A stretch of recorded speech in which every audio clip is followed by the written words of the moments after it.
হঠাৎ করে আমার ফোনের নেটটা শেষ হয়ে গেল। দেখি আমার বন্ধুর কাছে কিছু পাওয়া যায় কিনা, নেট আছে কিনা, দেখা যাক কি হয়। দোস্ত ভালো আছিস?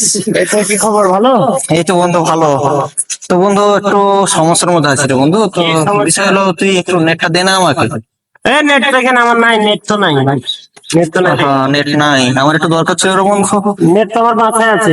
দেখি এখানে বসে আড্ডা দিছিস, তাহলে আমি আড্ডা দেখি তোর সাথে ধরা যায়।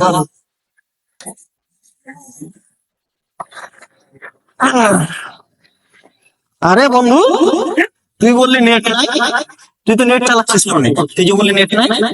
ধর মিয়া, আমার বাড়িতে নেট আছে আর এখানে নেট নেট করে। কেন, তুই তো নেট চালাচ্ছিস মোবাইলে। তুই আমাকে কি বলছিস যে তুই কোন নেট নিবি?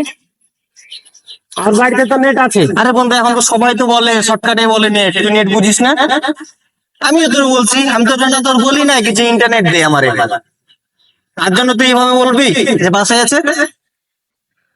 নেট আমার বাসায় আছে বলছি, বারবার বুঝে নাই কর। বাসায় আছে, তুই তো মোবাইলে ইন্টারনেট ব্যবহার করছিস রে বন্ধু, আমার ওই ইন্টারনেট লাগবে। তুই আমাকে কি আচ্ছা বলছিস যে তোর ইন্টারনেট লাগবে? নেট মানে তো আমরা বুঝি জাল বা নেট, আমরা তো সবাই। কি?